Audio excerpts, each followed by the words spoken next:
What's up guys, Miguel DSM here. This is the story of my 1998 Mitsubishi 3000GT VR4. I've always been a huge fan of the 3000GT platform. Coming from Eclipses, I just tend to really like the Mitsubishi brand as a whole, and to me the 3000GT looks very similar to the Mitsubishi Eclipse. So I started off with a Mitsubishi Eclipse. I wanted a 3000GT eventually, but the way I ended up getting it was completely random and I was not expecting it. So basically, right before we had this whole huge pandemic back in 2020, had to basically go look for work out here locally in Ontario over at Moto Engineering.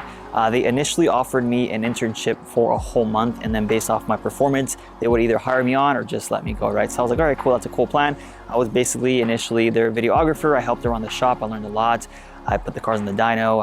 It was a really, really cool place to be at. So there was the business owner next door, the CEO had the habit of basically coming out to Moto Engineering and just visit everyone out there. And me and him became really good friends because he himself was actually a huge car collector. He had like a Nissan 240 SX, he had the Nissan 300 SX, he had this old school Acura NSX, he had the newer NSX, he had an old school Mercedes. He had a bunch of sick cars, right? Eventually someone hit him up and asked him if he wanted to purchase a non-running 3000GT VR4. He wasn't really familiar with the platform and he knew I was a big Mitsubishi guy, so he shot me a call and he was like, hey dude, like they're actually offering me this 3000GT VR4 for a really good price. It's not running. Are you interested? Like he basically gave me first dibs and I was like, like send me pictures. It was black.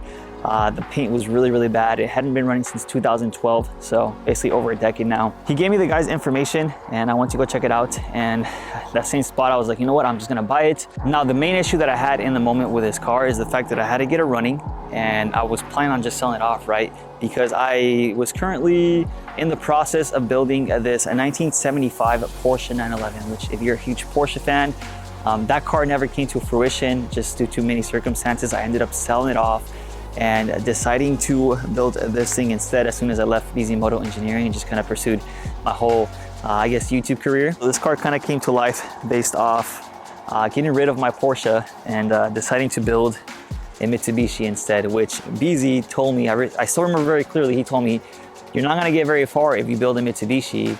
As soon as I made the change from Honda to Porsche is when I saw the most growth, which I could understand, but hopefully one day I'm able to build a Porsche down the line.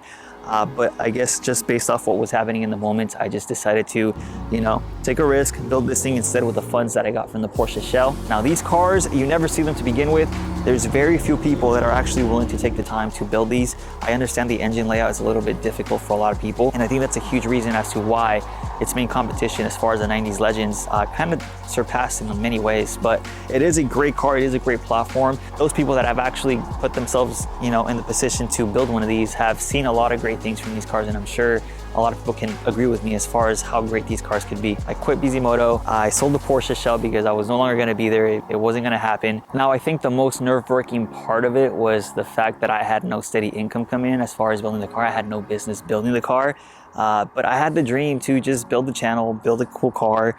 And that's kind of how the story begins with this thing. So I wasn't planning on keeping it. I was just planning on reselling it to fund the wide body kit for the Porsche 911, because the wide body kit for that car was like $10,000. Like I said, it was black initially. I still remember the first mod I did to it was the JDM taillights. So me and my girlfriend went out to San Diego and I ended up trading a fellow 3000GT owner his JDM taillights plus cash on top for the JDM taillights. That was the first mod. It got me really, really excited.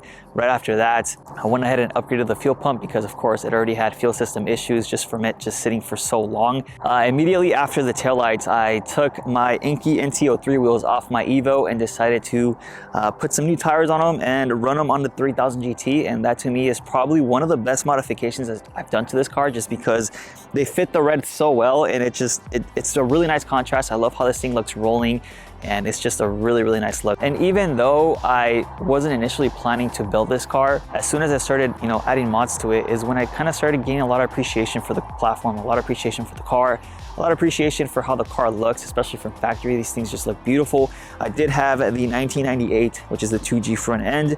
This one that it has right now is actually a 99 front end, which is a 1 year only, with the pop-up headlights and the more aggressive catfish bumper in the front. So I decided to go to San Diego again, pick up a 99 front bumper, and some guy ended up selling me the turn signals and the headlights for the 3000 GT. So I was super excited. The bumper was originally red and the car was black. I ended up spray painting the bumper to match the rest of the car temporarily.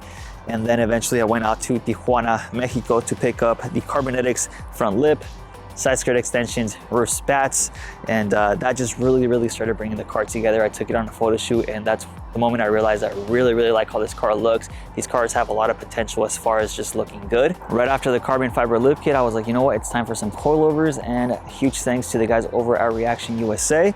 I went ahead and dropped this thing to the ground initially. Right after that, I went to the alignment shop, got an alignment, ride height adjustments. It sits very low, but at the same time, it's still very functional. I'm still able to drive it around, especially with a front carbon fiber lip. I haven't broken it just yet, but you know, it's just a matter of time as car guys to break a couple lips in your lifetime. So although the 6G72 engine or platform does sound really good in stock form, I feel like it's every car guy's thing just to add an exhaust system to their car, just because, you know, we're just car guys. It sounded so aggressive, it sounded so good, and I was just completely in love, and I was like, man, all this thing needs is paint. So huge shout out to the guys over in Indio, VV Wraps. They actually hit me up and like, hey, are you interested in getting your car wrapped?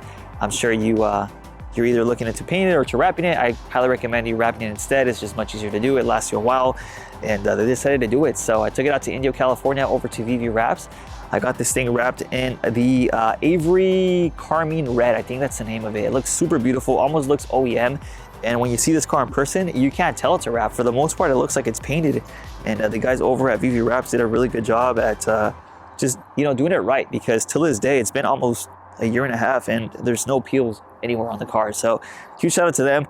That really brought the car back together. It kind of gave it more of like a JDM Ferrari type of vibe. I understand the NSX is the JDM Ferrari, but there's something about a 3000 GT that just looks super crazy and exotic, right? I was also over the tan interior, so we went out to San Diego once again, and I ended up trading a guy with a base 3000 GT that I think he was selling. He's like, hey, if you want to trade interiors, let's do it. I have the black leather, which is actually quite rare.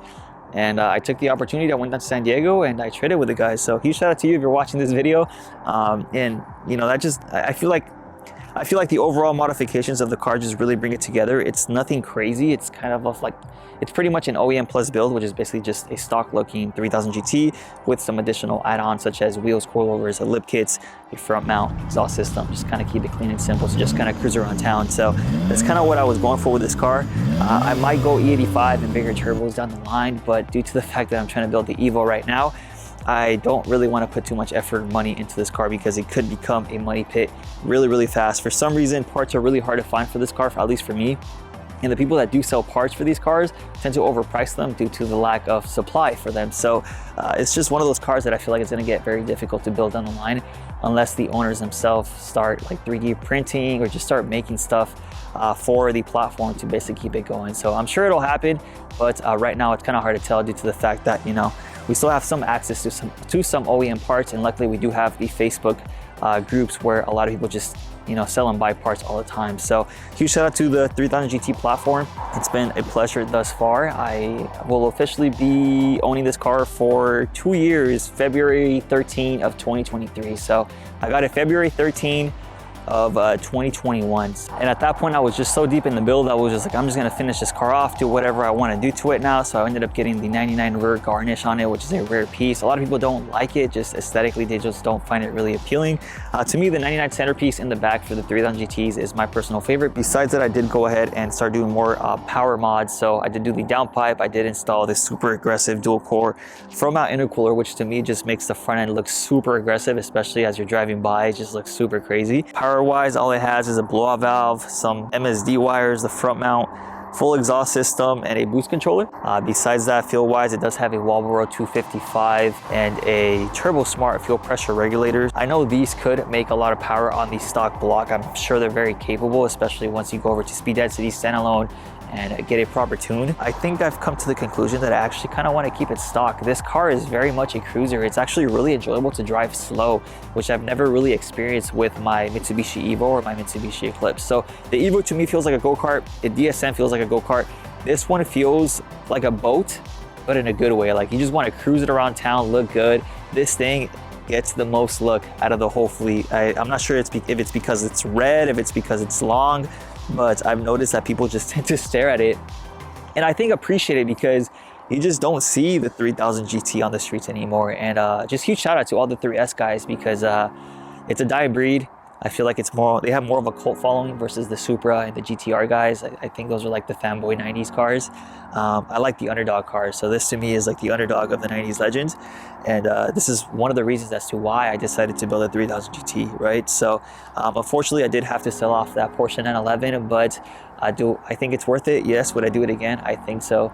And I'm excited for what's to come. So as far as future plans, I think I'm gonna leave it as is for now. I'm just going to enjoy it, go out to some 3000 GT meets or kind of hang out with the other 3000 GT guys and just kind of do my thing. So that's the story of my 1998 Mitsubishi 3000 GT VR4. If you're interested in the whole build process, I will put the playlist up here right here for you guys to check out. And I'm also going to be building a 3000 GT VR4 in 18 minutes, I think, right here in the corner for you guys to check out as well. So hope you guys enjoyed it. Like, comment, subscribe. See you on the next one.